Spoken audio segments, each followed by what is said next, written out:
Mari kita buka di kitab Wahyu, saudaraku. Wahyu 22 ayat yang ke-11, ya. Demikianlah firman Tuhan.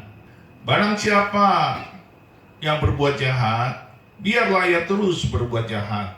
Barang siapa yang cemar, biarlah ia terus cemar. Dan barang siapa yang benar, biarlah ia terus berbuat kebenaran. Barang siapa yang kudus, biarlah ia terus menguduskan dirinya. Ini adalah sebuah nubuatan dari Tuhan yang disampaikan kepada Yohanes ketika ia sedang berada di Pulau Patmos. Dan saudara, pernyataan Tuhan itu disampaikan melalui malaikat Tuhan kepada Yohanes. Dan dia menggambarkan, Tuhan menggambarkan di akhir zaman ini, yang kita saudara semua ini yang ada di sini sekarang sedang di akhir zaman. Ada dua manusia di dalam kehidupannya memiliki dua karakteristik. Ya, dua manusia ini adalah dua karakteristik. Yang satu berbuat jahat dan ia terus berbuat jahat. Dia cemar dan ia terus berbuat cemar. Lalu yang kedua adalah satu karakter yang berbuat benar dan ia terus berbuat kebenaran. Ia hidup kudus dan dia terus menguduskan dirinya. Jadi yang satu cemar, yang satu kudus. Yang satu benar, yang satu berbuat jahat. Manakah kita di antara dua karakteristik ini? Pasti kita akan memilih yang benar dan yang kudus. Tetapi kan pernyataan-pernyataan Tuhan ini, yang dia sudah katakan ini, itu harusnya mendrive kita, mendorong kita masuk ke dalam kehendak Allah itu, bahwa kita menjadi benar dan kudus. Orang benar suka melakukan kebenaran. Orang kudus suka menguduskan dirinya. Itu kehendak Allah di akhir zaman. Tetapi kalau kita berada di gray area, abu-abu, suka benar, suka kudus, tapi juga suka cemar dan suka jahat, berarti kita tetap berada di dalam kejahatan. Kita orang yang cemar, yang terus berbuat kecemaran, dan kita orang yang jahat dan terus berbuat kejahatan. Dan kita berada dalam kondisi yang ambivalen. Orang yang berada di dalam kondisi yang ambivalen, yang mendua, itu selalu kompromi. Selalu berdiri dalam kondisi yang tidak hitam dan tidak putih. Dia akan berada di gray area, tetapi Tuhan mau kita berada di hitam atau di putih. Itulah sebabnya Tuhan berkata, kalau iya katakan iya, kalau tidak katakan tidak. Dan inilah yang harus kita sikapi dalam kehidupan kita beriman. Di akhir zaman ini saudaraku, kita akan terbawa dengan virus yang disebut virus ambivalen, virus yang mendua, virus yang abu-abu, virus yang kompromistis. Dan kehidupan kita tidak boleh seperti itu. Dan dikatakan oleh Tuhan, ya, ayat yang ke-6, lalu ia berkata kepadaku, perkataan-perkataan ini tepat dan benar. Siapakah di antara kita yang meragukan firman Tuhan? Siapakah di antara kita yang menyaksikan kebenarannya? Maka Tuhan berkata, ini tepat dan benar. Tidak terbantahkan, tidak bisa digugat, dan tidak bisa ditolak. Pasti. Dan kita melihat sekarang di sekeliling kita orang-orang semakin jahat dan semakin jahat. Tetapi ada banyak orang semakin mengejar Tuhan dan ingin hidup kudus. Ya, kalau kita melihat orang-orang yang ambivalen, yang mendua, yang abu-abu, maka kita bisa pastikan bahwa orang ini adalah orang yang berbuat jahat. Karena kejahatan selalu abu-abu. Tetapi kalau orang benar selalu ingin hitam putih. Perkataan ini tepat dan benar, dan Tuhan Allah yang memberi roh kepada para nabi telah mengutus malaikatnya untuk menunjukkan kepada hamba-hambanya apa yang harus segera terjadi. Hamba-hambanya itu berarti saudara dan saya. Dan ini saya sampaikan kepada kita semua supaya kita betul-betul mempersiapkan diri kita sebaik-baiknya. Karena ambivalen, dunia abu-abu sedang melanda dunia. Roh manipulasi sedang melanda dunia. Spirit of manipulation sedang melanda dunia. Dan di mana-mana orang selalu dibingungkan dengan manipulasi-manipulasi yang sepertinya baik, yang sepertinya benar. Kita kedapatan bertemu dengan kalimat-kalimat post-truth. Jadi artinya kalimat-kalimat itu salah, kalimat-kalimat itu manipulasi, tetapi karena diulang-ulang, dikemas, diulang-ulang, digoreng, dikemas, diulang-ulang terus-menerus, maka dia menjadi seperti kebenaran. Seperti kebenaran. Dan inilah dunia, saudaraku. Sesungguhnya kata Tuhan, ya, aku datang segera. Berbahagialah orang yang menuruti perkataan-perkataan nubuat kitab ini. Jadi saudara dan saya didrive, didorong, dirangsang, distimulir. Tuhan berkata, yang menuruti, berarti kita didorong. Perkataan-perkataan ini kita ikuti. Dan kita rindu selalu ingin berbuat baik, berbuat benar, berbuat kudus. Dan kita selalu ingin hilang, menjauh dari kecemaran, hilang, menjauh dari kejahatan. Kita menjauhi sifat-sifat yang ambivalen, yang mendua, yang kompromistis. Alkitab berkata, Yesus menegur, hati-hatilah kau dengan ragi orang Farisi. Hati-hati dengan ragi orang Farisi. Artinya kita tidak boleh bermain-main dengan tipu menipu, tipu muslihat. Ragi Farisi itu penuh dengan tipu muslihat.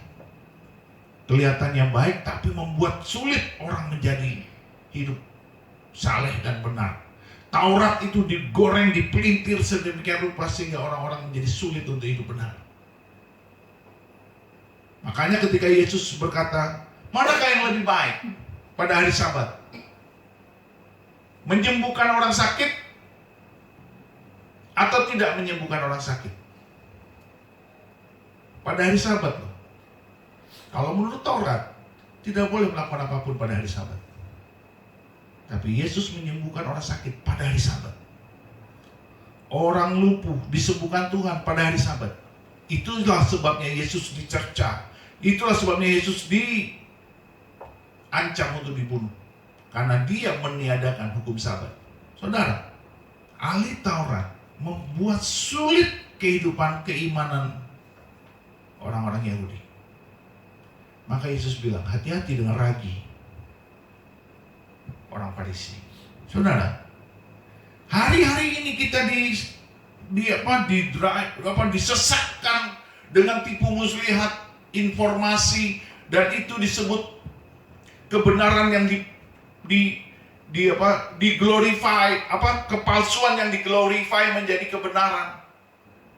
Semua kepalsuan diglorify demikian besar, demikian marak, masif. Sepertinya itu kebenaran. Tidak apa-apa kamu menikah dengan orang yang tidak seiman. Yang penting kamu cinta. Saudara, perhatikan baik-baik. Alkitab berkata, hendaklah engkau menjadi pasangan yang seimbang. Seimbang itu berarti kita harus betul-betul memiliki iman yang sama, memiliki karakteristik Kristus yang sama, prinsip-prinsip Kristus yang sama, tentang kebenaran-kebenaran Alkitab yang sama, tentang prinsip-prinsip firman Tuhan yang sama. Kita harus mengerti betul, seimbang itu harus dibangun dari pasangan yang takut akan Tuhan. Bukan hanya asal cinta. Dia nggak peduli agamanya apa, dia nggak peduli imannya kayak apa, dia nggak peduli hidupnya kayak apa. Yang penting cinta. Saudara, hati-hati. Kebenaran-kebenaran dunia yang memabukkan seperti ini, itu adalah sebuah perangkap-perangkap yang akan membuat kita terjerembab di dalam cemar semakin cemar, jahat semakin jahat. Tetapi orang benar akan selalu berhati-hati dengan tingkah lakunya, dengan perkataannya, dengan pemikiran-pemikirannya. Dia berhati-hati dengan matanya, dia berhati-hati dengan telinganya, dia berhati-hati dengan mulutnya. Karena yang benar semakin mencintai kebenaran dan melakukan kebenaran. Karena yang kudus akan semakin menguduskan dirinya. Karena itulah kebenarannya. Karena itulah yang kata akhir zaman Tuhan nubuatkan buat kita semua. Karena kita ini orang benar yang sudah diselamatkan dan sudah ditebus oleh darahnya yang mahal. Segala tipu muslihat, segala manipulasi itu bukanlah kebenaran. Dan kita hidup dengan zaman yang seperti itu sekarang. Banyak orang bilang, Pak Pendeta, Pastor, Pak Gembala, bagaimana ini? Tidak ada yang bisa kita percaya. Pemimpinnya begini, begitu, penuh dengan oportunis. Partai politik juga begitu, tidak ada yang jujur. Saya mau katakan, berdoa itu lebih baik daripada kau percaya kepada kepalsuan. Jadi berdoalah supaya semuanya ini menjadi terang benderang, yang gelap menjadi terang, yang pahit menjadi manis, karena nanti Tuhan akan datang dengan mukjizatnya dan akan muncul orang-orang benar yang akan menyinari negeri ini. Orang banyak terjerembab dengan masalah hukum. Nggak bisa lagi diharapkan. Kalau nggak dekat dengan kekuasaan, nggak bisa. Akhirnya banyak orang sekarang pakai cara diviralkan. Tapi kan tidak semua masalah hukum bisa diviralkan, karena tidak semua orang tahu. Saya ini sudah kenyang dengan tipu muslihat. Ya karena teman-teman saya ada yang polisi. Kalau saya tidak dekat dengan polisi, saya tidak aman. Saudara dengar baik. Inilah dunia kita. Ini bukan di Indonesia saja, di seluruh dunia. Tapi di tempat kita ini paling parah, saudara. Kan lucu. Katanya negerinya negeri agamis, religius. Orang pergi ke tanah suci, beribadah. Itu sampai antri bertahun-tahun. Begitu sabar. Dan gereja banyak di Indonesia. Tapi saya mau katakan, pendetanya pun banyak yang manipulasi. Pendetanya pun banyak yang manipulatif. Saling serang, saling menghina, saling menjelekkan, seolah-olah paling benar. Saudaraku, saya mau katakan, sebaiknya kita berdiri sebagai apa? Sebagai apa? Sebagai pagar. Kita doakan orang-orang ini, pendeta-pendeta ini, yang salah pikir, yang salah ngomong, yang salah ucap. Udah tua bukan banyak berdoa, udah tua bukannya banyak berpuasa, malah saling serang. Hei Bapak Pendeta yang sudah senior-senior, sudah tua, dengar baik, umurmu tidak lama lagi. Pikirkan bahwa kau akan pergi ke surga atau ke tempat yang lain. Bukannya mikirin keselamatan jiwa-jiwa, malah nyerang gereja ini, nyerang gereja itu. Saudara, apakah saya pernah nyerang gereja? Nggak pernah. Tanya ini murid-murid saya nih kalau hari Sabtu, hanya mereka yang tahu. Pak Pendeta, Pastor Antonius Anjar, tahu banyak tentang hal-hal pendeta, tapi dia tidak ungkapkan. Istri saya dia banyak yang tidak tahu. Karena saya tahu banyak. Kadang-kadang saya dikasih tahu Tuhan, kadang-kadang saya diperlihatkan sama Tuhan. Hanya hati untuk mendoakan.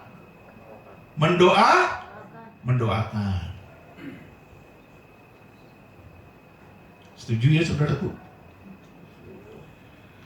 Dan aku Yohanes, akulah yang telah mendengar dan melihat semuanya itu. Dan setelah aku mendengar dan melihatnya, aku tersungkur di depan kaki malaikat yang telah menunjukkan semuanya itu kepadaku. untuk menyembahnya.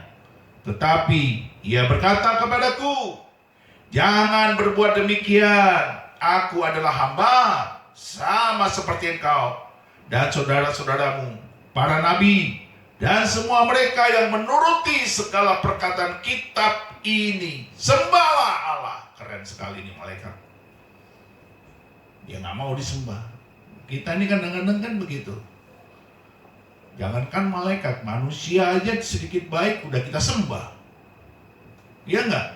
Pemimpin yang kita kira baik kita sembah. Jadilah penyembah-penyembah. Kita kultuskan gitu loh. Kita jadikan idol. Ini penyembahan berhala. Malaikat ini kan waktu datang dia terang, betul nggak? Bersinar. Lalu kita bilang, wah ini Tuhan. Padahal itu malaikat.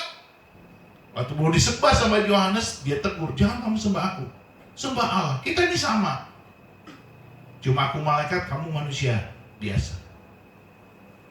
Sembah Allah. Sembah Tuhan Yesus. Hati-hati saudara. Saya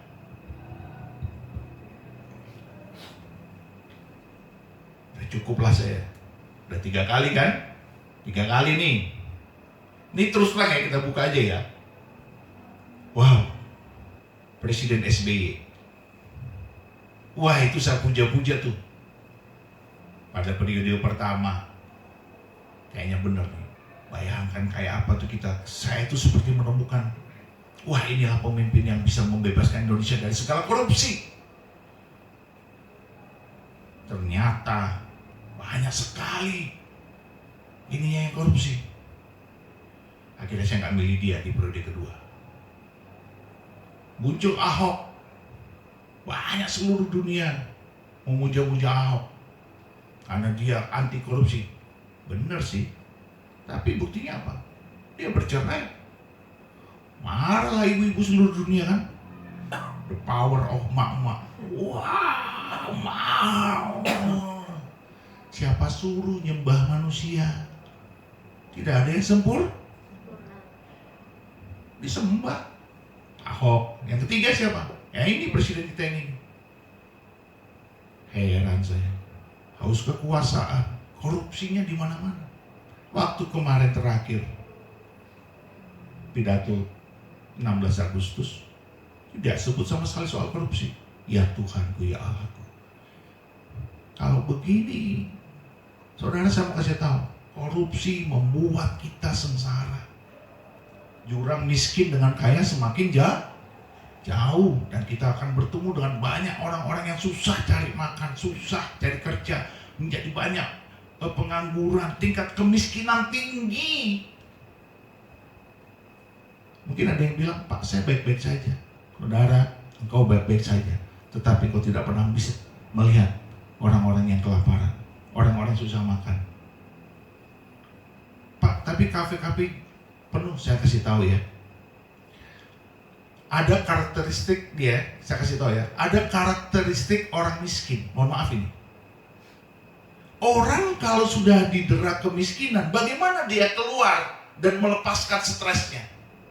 Dia nongkrong di kafe dengan modal 10.000, 20.000, dia menghilangkan stres dia. Maka orang melihat seolah-olah kafe itu kehidupannya rame. No, orang-orang itu nggak punya duit. Dia hanya menghilangkan stresnya, tapi setelah itu dia pusing lagi tuh. Bagaimana? Kerja nggak sampai sebulan gajinya udah habis. Inilah kita yang tidak mengerti bagaimana orang-orang hidup dengan tidak normal. Yang mengerti katakan. Jadi cara orang-orang miskin itu melepaskan kepenatan dia dari penderitaan adalah nongkrong. Dia buang waktu dia masuk mall, keluar mall itu hanya untuk memuaskan matanya, karena dia ingin sedikit nyaman, begitu saudaraku. Tapi dia nggak beli, dia nggak belanja. Kalaupun dia belanja tuh pasti terpaksa. Habis itu nggak sampai sebulan gaji udah habis. Saudara lihat orang-orang naik motor, lebih banyak orang naik motor daripada naik mobil. Itu tandanya bahwa Naik motor, kadang-kadang kita marah kan nggak pakai helm nggak. Tapi anaknya ada 2, ada 3 di motor itu. Bapak ibu kasihan kan? Itu tandanya apa? Dia cuma bisa beli motor, lalu dia keliling-keliling dengan anak-anaknya untuk supaya happy, menghilangkan stres terhadap kemiskinan. Habis itu nanti pulang ke tempat kontrakan, stres lagi dia, kamarnya sumpek, kan begitu. Saudara, inilah kepalsuan-kepalsuan yang tidak membuat kita bertambah hati-hati, saudara. Udah cukuplah, saya kecewa dengan 3. Itu salah saya, akhirnya Tuhan sadarkan. Tuh, jangan menyembah manusia. Terkutuklah orang yang mengandalkan manusia. Makanya terkutuk negeri ini. Karena banyak sekali penyembah-penyembah pemimpin yang gak benar. Tapi memang tidak ada yang orang yang sempurna. Lalu bagaimana Pak? Kuncinya jangan disembah, ngerti nggak? Jangan diandalkan, didoakan. Ini kesalahan kita, nggak didoakan, nggak dibawa dalam puasa dan doa, tapi malah kita puja-puja, semua perkataannya kita benarkan, semua omongannya kita benarkan, akhirnya terperangkap kita di dalam sebuah kepalsuan. Dan iblis senang yang seperti itu. Maka dibilang oleh kitab firman Tuhan, terkutuklah orang yang mengandalkan manusia. Karena kita sudah terbuai dan kita tidak mendoakannya. Saya juga begitu. Satu lagi ya. Sekarang udah nggak ngetop dia. Dulu ada pemimpin pujian penyembahan yang keren. Ya, saya nggak usah sebut namanya. Tapi saudara pasti tahu. Itu menjadi barometer anak-anak muda. Kemana-mana. Kalau dia konser, waduh luar biasa. Dia punya grup-grup, kalau dia bikin grup pasti meledak semua kasetnya. Semua panutan, lagu-lagu dia dinyanyikan di gereja-gereja karismatik, di gereja-gereja Pentakosta, bahkan juga di gereja-gereja alias Protestan ya. Lagu-lagunya anak muda nyanyikan. Sampai sekarang juga. Tahu? Saya udah wanti-wanti tuh, saya bilang, ini kalau nggak ada yang doakan ini bahaya ini. Karena iblis senang pemimpin-pemimpin anak muda yang seperti ini kalau jatuh. Karena kalau membuat semua yang memuja dia akan ikut patah hati, lalu kecewa dan imannya ambruk. Ternyata betul. Beliau cerai sama istrinya, nikah lagi sama artis. Langsung gelap itu semua. Sekali lagi Tuhan bilang, terkutuklah orang yang mengandalkan manusia. Karena kita nggak mendoakan, kita nggak berdoa, kita nggak mau berpuasa buat dia. Kita hanya memuja-muja dan mengkultuskannya. Saudara sudah ngerti maksudnya? Ini malaikat bilang apa? Sembahlah Allah. Tetapi ia berkata kepadaku, jangan berbuat demikian. Aku adalah hamba, sama seperti engkau dan saudara-saudaramu, para nabi dan semua mereka yang menuruti segala perkataan kitab ini. Sembahlah Allah. Lalu ia berkata kepadaku, jangan memeteraikan perkataan-perkataanmu buat dari kitab ini, sebab waktunya sudah dekat, saudaraku. Jadi jangan main-main. Jangan main-main, hati-hati. Jangan main-main, waktunya sudah Bayangkan saudara, ini ditulis kitab ini di awal-awal abad pertama. Ya kan, sekitar tahun 60-an ini disalin. Sekarang sudah 2024. Artinya semakin pendek, semakin dekat jaraknya. Ini akhir zaman, Tuhan pasti datang. Nggak mungkin tidak. Jadi kita harus sungguh-sungguh.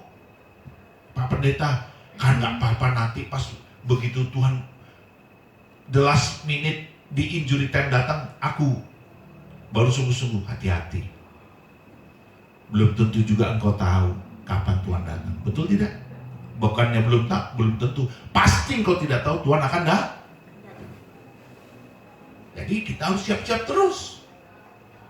Nah iya, kalau kita lagi masih bernyawa, kalau tiba-tiba Tuhan panggil kita gimana? Halo? Sekarang kan banyak orang-orang anak muda kena serangan jantung, hidupnya tidak sehat, makanannya juga kelihatannya baik-baik saja, tapi ternyata penuh dengan minyak, kolesterol, dan gula. Tapi saudaraku, ini waktunya sudah semakin dekat. Jangan memperceraikan perkataan-perkataan nubuat dari kitab ini, sebab waktunya sudah dekat. Ayat 12, sesungguhnya kata Tuhan, aku datang segera dan aku membawa upahku untuk membalaskan kepada setiap orang menurut perbuatannya. Jadi perbuatan kita diukur, perbuatan kita dinilai. Jadi yang Tuhan inginkan dari kita, perbuatan kita adalah perbuatan iman. Itu akan diberikan upah. Jadi hati-hati dengan perbuatan kita, hati-hati dengan perkataan kita. Kita mungkin di tempat-tempat tersembunyi melakukan sesuatu, tapi Tuhan tahu. Tuhan tahu, Roh Kudus tahu. Hati-hati. Ia akan memberikan upah sesuai dengan iman perbuatan. Makanya kita harus berhati-hati dengan perbuatan dan perkataan kita. Amin. Sesungguhnya aku datang segera dan aku membawa upahku untuk membalaskan kepada setiap orang menurut perbuatannya. Aku adalah Alfa dan Omega. Itulah Allah kita, awal dan akhir, nggak berujung. Yang pertama dan yang terkemudian, yang awal dan yang akhir. Berbahagialah mereka yang membasuh jubahnya. Artinya apa? Ini yang sudah dengar nih hari ini, saudara dan saya, dan juga jemaat YouTube saya. Engkau yang sudah mendengar hari ini, basuhlah segala jubahmu supaya jangan kotor, supaya jubahmu putih kemilau, putih glowing, ya, putih bersinar.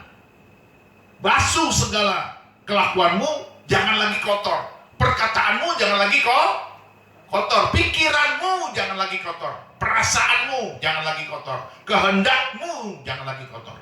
Bersih. Pak Pendeta, bagaimana caranya?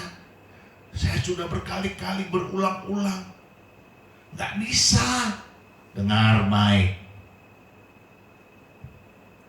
Orang yang ingin membasuh jubahnya itu harus punya niat yang benar.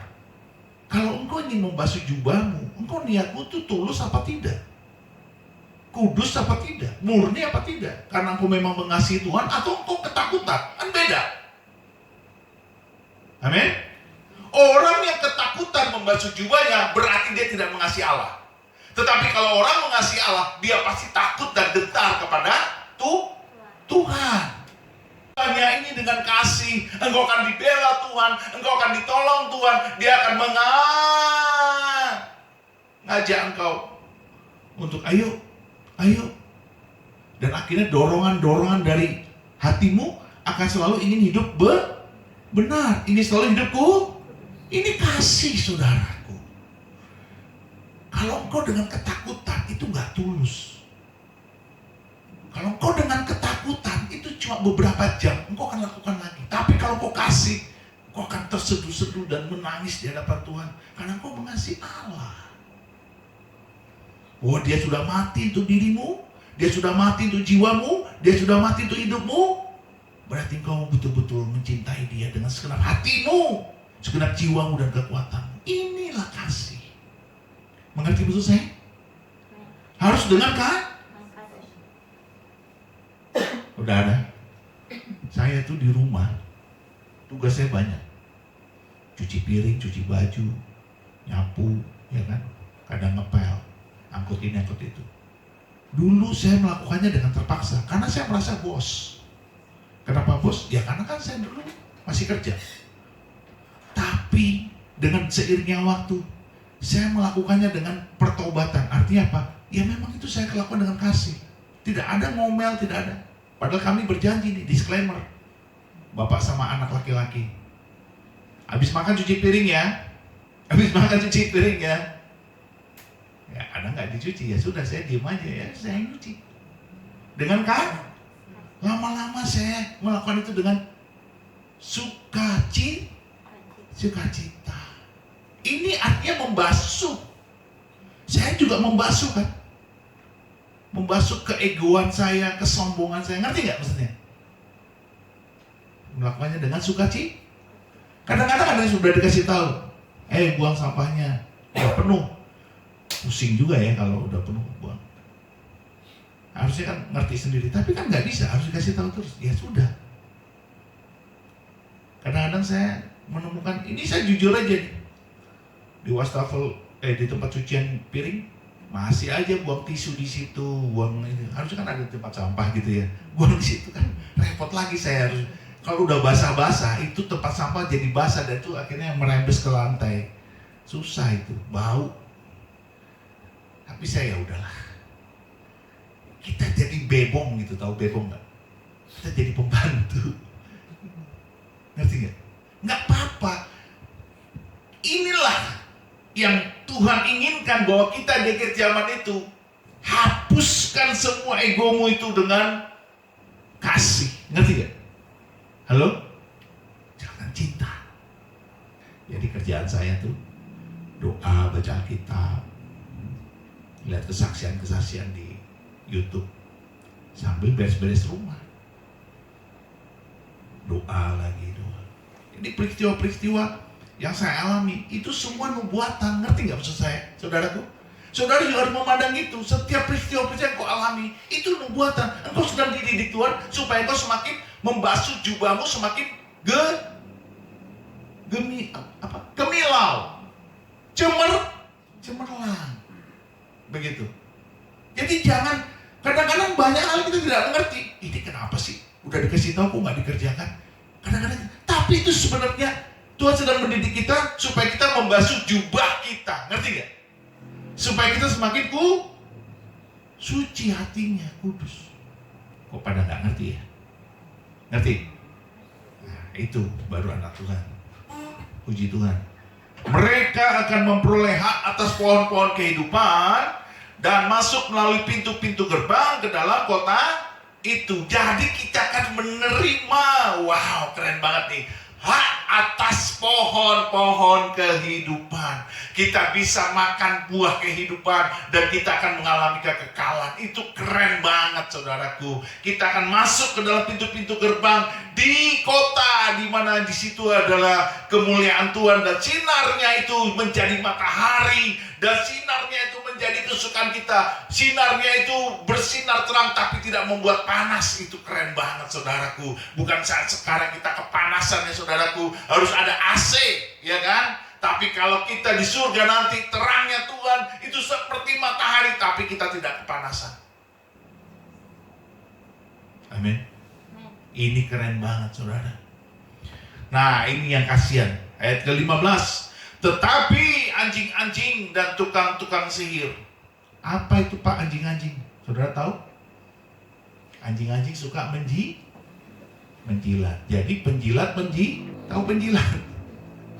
Orang-orang yang munafik, hati-hati tuh. Di sini nggak ada penjilat. Sana. Sana. Pokoknya sana lah, jangan disebut nama nanti orang sana dengar tersinggung pula. Sana. Pokoknya di luar sana lah. Di sini nggak ada penjilat. Yang mengerti katakan amin. Penjilat-penjilat dan tukang-tukang sihir. Saudara tahu tukang sihir? Tukang santet, dukun-dukun yang membuat kuasa-kuasa kegelapan. Banyak. Ada. Ini zaman makin modern, orang makin bersarjana, S1, S2, S3, masih pakai santet, pakai dukun. Ada kuasa gelap, ada tukang sihir, banyak. Saya ngalami. SMA aja bagaimana saya mengalami sihir. Dikasih air minum. SMA itu. Dikasih air minum, air putih. Dibaca-baca tuh sama dukunnya. Lalu saya dibacok. Dibacok. Itu tajam banget tuh golok. SMA tuh. Gara-gara takut tawuran diajak sama teman saya. Yuk kita ke dukun yuk. Kasih saya air minum. Dibacoklah kami. Waduh, hebat sekali memang itu. Tapi saya tuh ketakutan sekali. Kenapa? Karena saya sebenarnya memang belum lahir baru, tapi saya masih cinta Tuhan. Saya masih percaya Yesus. Teman-teman saya pada bangga dan saya juga ikut bangga. Dibacok gak mempan. Tapi itu mujarabnya cuma 3 hari. Bukan 3 abad saudara. 3 hari. 3 hari. Udah itu hilang, puji Tuhan. Tapi saya udah pelepasan itu saudara. Waktu saya bertobat lahir baru, saya udah dilepaskan Tuhan. Dan tidak ada lagi roh-roh najis itu. Itu ada tukang-tukang sihir itu. Saudara pikir pesilat-pesilat itu tidak pakai sihir? Waduh. Tukang-tukang sihir banyak. Hati-hati. Orang-orang Sundal, siapakah mereka? Nah ini saudara hati-hati. Orang-orang Sundal ini bukan hanya dia mempraktekannya, tapi kalau ada di pikiran kita, pikiran Sundal, mesum cabul, Tuhan bilang sudah berzina. Engkau memandang perempuan saja engkau sudah engkau memandang pria saja sampai kau tergila-gila engkau sudah itu Sundal itu, pikiran-pikiran Sundal. Hati-hati, ya, hati-hati. Orang-orang pembunuh, memang ini maksudnya yang menikam, menusuk. Tapi kita juga kalau dengan kata-kata menikam dan menusuk, membunuh karakter seseorang, kita juga sebagai pembunuh.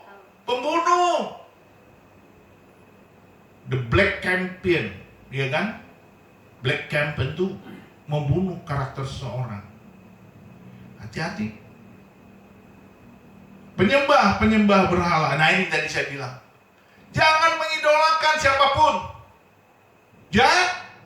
Jangan. Sebaik apapun dia, sehebat, jangan. Makanya kita ini paling gampang ditipu-tipu saat pemilu. Akhirnya kita ditipu setelah mereka jadi pemimpin. Nggak ada yang benar. Para pemimpin kita jangan dipuja-puja, udah santai aja, doain. Kalau kau melihat ada suatu roh penipuan, tengking dalam nama Yesus, amin. Tengking dalam nama Yesus.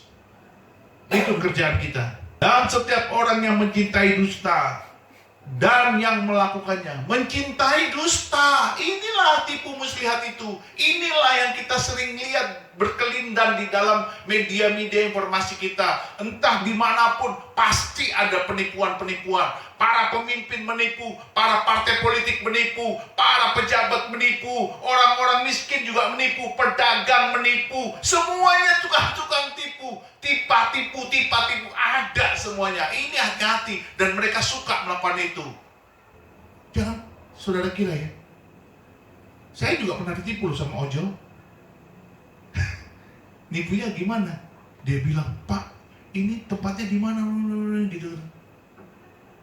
Oh Pak, Bapak lewat sini aja. Dia kan mau ke rumah saya, tapi dia bilang, Pak, saya ada di sini. Padahal dia tuh udah tahu, tapi dia mau menipu saya. Terus akhirnya terucaplah dari mulut saya, oh iya Pak, Bapak jalan aja, nanti saya tambahin deh ongkosnya. Saudara tahu nggak? Saya bayar dia, padahal ternyata saya dikasih tahu sama yang ngirim, teman saya, Pak itu udah kami bayar. No, tidak dia tipu. Ya sama aja pemimpin begitu, orang-orang di bawah begitu. Tapi di sini kok nggak ada sih? Cuma 3 orang. Di sini tidak. Yang kuat tuh. Jadi saudara jangan saudara pikir. Jadi roh tipu ini, tipu muslihat ada di mana-mana. Bukan hanya di orang-orang hebat, tapi di orang-orang biasa pun juga. Emang saudara pikir orang-orang yang menggelandang atau yang mengemis itu bukan tipuan itu? Ternyata mereka banyak punya duit lebih daripada kita. Punya rumah bagus-bagus di kampung. Kan tipu muslihat itu. suka dusta. Orang yang begini, kata Tuhan, lihat, tinggal di lu. Nah, jadi angka indahnya kita ya, kalau kita bilang iya katakan iya, tidak katakan tidak, karena kita senang kejujuran. Walaupun itu pahit, tapi Tuhan bilang kamu tidak di luar anakku, kamu di dalam. Kamu di dalam karena kamu anak yang baik, karena kamu jujur. Walaupun itu pahit. Puji Tuhan. Ini menghibur gak? Menghibur. Tapi bagi mereka yang suka melakukan dusta dan keburukan, pasti tidak menghibur karena menjadi ancaman. Haleluya. Iya, jadi ancaman. Aku Yesus telah mengutus malaikatku untuk memberi kesaksian tentang semuanya ini kepadamu bagi jemaat-jemaat. Aku adalah Tunas, yaitu keturunan Daud, bintang timur yang gilang gemilang. Yesus loh yang ngomong gini melalui malaikatnya. Yesus. Ayat 17, Roh dan pengantin perempuan itu berkata, marilah. Dan barang siapa yang mendengarnya, hendaklah ia berkata, marilah. Dan barang siapa yang haus, hendaklah ia datang.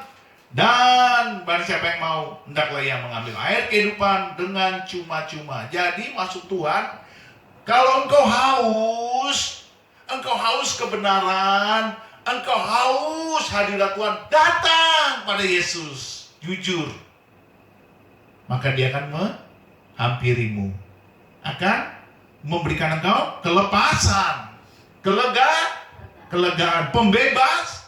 Makanya kalau kau haus kebenaran, jujur sama Tuhan, ngaku dosa, maka dia akan datang mengambilmu dan memberikan kau kelepasan, kelegaan. Dia akan mengampunimu.